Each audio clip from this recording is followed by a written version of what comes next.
College, शहर, भागवत कथा, गौ कथा, राम कथा, इन सब के मंच पे जा रहा हूँ। स्वयं खुद भी गौ कथा मैं कर रहा हूँ ताकि लोगों में गौ के प्रति जागृति है और हर वर्ग में आए, क्योंकि गाय जो है प्रत्येक मनुष्य के लिए, प्रकृति के प्रत्येक प्राणी के लिए उपयोगी है। तो उसकी रक्षा का दायित्व भी किसी एक कम्युनिटी, एक समुदाय, संप्रदाय पे नहीं होना चाहिए। उसकी रक्षा चूंकि वो सबको देती है, इसलिए उसकी रक्षा भी हम सबको करनी होगी। और इसी भाव के तहत भारत के, आधुनिक भारत के इतिहास में पहली बार कम से कम हमने एक बड़ी काम ये किया कि बकरीद के अवसर पर भारत भर में मुस्लिम भाइयों ने लगभग 15 शहरों में गाय को गुड़ चारा खिलाकर बकरीद मनाई है। इसके पहले ऐसा कभी नहीं हुआ। तो ये हमारी बहुत बड़ी उपलब्धि रही। मैं गौरक्षा प्रकोष्ठ मुस्लिम राष्ट्रीय मंच का राष्ट्रीय संयोजक हूँ और पूरे भारतवर्ष में हम काम कर रहे हैं। हमारी एक बड़ी उपलब्धि और ये रही कि महाराष्ट्र सरकार ने बकरीद जो 6 तारीख को पड़ रही थी, 6 से 8, बकरीद में 3 दिन कुर्बानी चलती है। 6 को एक मुख्य बकरीद के दिन और 2 दिन जो बासी ईद कहते हैं। तो 6, 7, 8 महाराष्ट्र गवर्नमेंट ने, किसी संगठन ने मांग नहीं की थी, गवर्नमेंट के सेक्रेटरी लेवल के अधिकारी के हस्ताक्षर थे कि 12,000 बैल देवनार कत्ल खाने में काटे जाएंगे और उसमें शब्द क्या दिया, बकरीद के निमित्त काटे जाएंगे।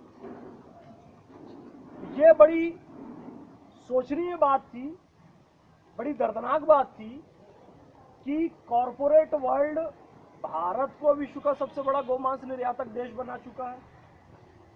आपको गौ माता की हड्डियों का प्रयोग करना है, उसके चमड़े का प्रयोग करना है, उनकी चर्बी का प्रयोग करना है, उनके मांस का प्रयोग करना है अपने व्यापारिक हितों के लिए। अंग्रेजों ने भी यही किया था, अपने व्यापारिक हितों के लिए उन्होंने गौ हत्या प्रारंभ की। और नाम आपने क्या दिया, बकरीद का, ताकि देश में एकता अखंडता भी टूटे, वैमनस्य का भाव भी पैदा हो और आप उधर वो सारा सामान एक्सपोर्ट कर दे। 12,000 बैल, कल्पना करके देखिए कितने होते हैं। 12,000, 1200 नहीं कह रहा हूं। 3 दिन में हम हाई कोर्ट में गए, हमारे एडवोकेट शिराज कुरैशी साहब को मैंने फोन लगाया और हम वहां गए हैं। 3 दिन हमने मेहनत की। जज ने पहले तो ये कहा हम कोई भी धार्मिक दलील सुनना नहीं चाहते। हमने बताया कि हम खुद मुस्लिम समुदाय के, हमारा एडवोकेट मुस्लिम समुदाय का। हमने कुरान काबा के टूटने से अल्लाह उतना क्रोधित नहीं होता। खाना काबा यानी जब मुस्लिम हज करने जाते, हदीस है ये कि खाना काबा के टूटने से अल्लाह उतना क्रोधित नहीं होता जितना किसी का दिल टूटने से क्रोधित होता है। और यदि गाय या बैल कटती है तो हमारे सनातनी भाई जिसे माता मानते हैं, भगवान शिव का वाहन मानते हैं, तो कितने लोगों का दिल टूटेगा यदि 12,000 बैल कटेंगे बकरीद के निमित्त, बकरीद के नाम से। और इसकी इस्लाम इजाजत नहीं देता कि किसी का दिल तोड़ा जाए। देश के कानून के विपरीत जाने का इस्लाम आदेश नहीं देता। अपने वतन से गद्दारी करने का आदेश इस्लाम नहीं देता। ये सारी बातें हमने रखी और इसके बिना पे हाई कोर्ट के जज ने उस आदेश पर स्टे लगा दिया। और आज महाराष्ट्र के गवर्नर का आज हमारे पास संदेश आया है कि उस सेक्रेटरी को उन्होंने आज फटकार भी लगाई। गवर्नर ने, कोर्ट ने तो लगाई लगाई, बल्कि गवर्नर ने भी अपनी तरफ से फटकार लगाई है। तो ये एक अच्छा काम हुआ। इसके अलावा गाय जो है, भारत में अधिकांश मुस्लिम शासकों ने गौ हत्या पर प्रतिबंध लगाया था। बाबर जो कि बहुत क्रूर शासक था, वो कहता था एक हाथ में कुरान एक हाथ में तलवार। उसने भी अपने अंतिम समय में ये कहा अपने बेटे हुमायूं को कि बेटा इस देश में राज करना है तो कभी अपने राज्य की सीमा में गौ हत्या मत होने देना।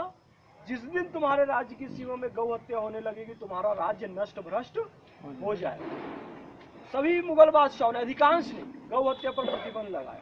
फिर अंग्रेजों ने अपने व्यापारिक लाभ के लिए सब चीजें चालू की। एक आंकड़ा आता है, मुगल शासक और अन्य मुस्लिम शासन में, धर्मपाल जी की किताब है जो बड़े राष्ट्रवादी हैं, संघ के विचारधारा के, वो उन्होंने लिखी कि मुस्लिम शासन में जो गाय कटने का आंकड़ा था प्रति वर्ष 20,000 और अंग्रेजों के बाद जो हुआ प्रतिदिन 30,000, और वो आज भी जारी है, स्वतंत्र भारत में भी जारी है।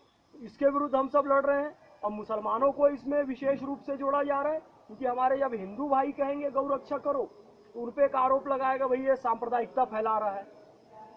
तो हम मुसलमानों को जोड़ रहे हैं कि मुसलमान बोले कि हमको इस देश में गौ रक्षा चाहिए, गौ हत्या हमको नहीं चाहिए, ताकि कोई भेदभाव या सांप्रदायिकता का आरोप न लगाए। इसलिए ऐसा होता मेरे पास फोन आता है, भैया हम लोगों ने वहाँ पे एक गऊ का शव देखा, वहाँ पे इतनी गौ हत्या हो गई, हमने तस्करी रोकी, तो हम ही पे आरोप लगा दिए कि ये दंगा फैला रहा था। भाई गाय की रक्षा करना कोई सांप्रदायिक काम नहीं है, वो राष्ट्र हित का काम है, इसलिए मुसलमान भी इसमें जुड़े, इसलिए हम ये प्रयास कर रहे हो। काफी मुसलमान जुड़ भी चुके हैं, जिसका मैंने कुछ प्रमाण आप लोगों को दिया है। वो ऑक्सीजन छोड़ती है, ऑक्सीजन लेती है और कई गुना मात्रा में ऑक्सीजन छोड़ती है। उसके आप पीठ में यदि हाथ फेरो, कुबड़ पे हाथ फेरो, तो आपका ब्लड प्रेशर नॉर्मल हो जाएगा, आंखी की रोशनी आपकी बनी रहेगी। घर में यदि आप देसी गाय रखो, कभी घर में वास्तु दोष नहीं होगा। जो दुनिया भर की निगेटिव विकिरण है, मोबाइल की है, आपके रिमोट कंट्रोल की है, एयर कंडीशन की है, सब नकारात्मक किरणें, परमाणु विकिरण है, जो है आकाश से गिरने वाली बिजली है, ये सब से केवल देसी गाय का गोबर ही बचा सकता है। और ये परंपरा हमारे देश में लाखों वर्षों से, देसी गाय के गोबर से घर को लिपने की। तो ये सारी चीज़ें हैं और सभी वर्ग इससे जुटे हम यही चाहते हैं, क्योंकि गाय बचेगी तो देश बचेगा, गाय बचेगी तो विश्व बचेगा। और सनातन शास्त्र में गाय को इसलिए विश्व की माता कहा गया, क्योंकि ऑक्सीजन हम सबकी नीड है। कोई नहीं चाहता कि मेरे घर में बिजली गिरे, कोई नहीं चाहता कि रासायनिक खाद वाला भोजन खा के मेरे को कैंसर हो जाए।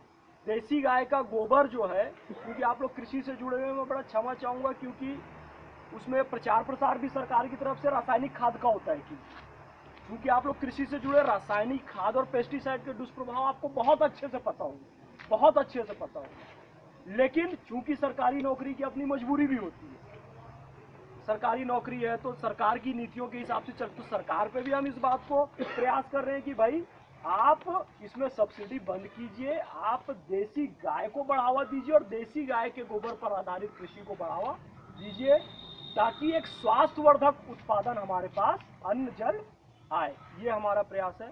बातें तो बहुत सारी है, आज कथा भी है तलवाड़ा में, कुछ मैं भी गौ के विषय में बात रखूंगा। यहाँ पर इस पवित्र गौशाला में आपने मुझे आमंत्रित किया, मुझे बहुत अच्छा लगा। आप सभी का जीवन स्वस्थ हो, शुभ हो, मंगलमय हो, इसी कामना के साथ बोलिए गौ माता की जय।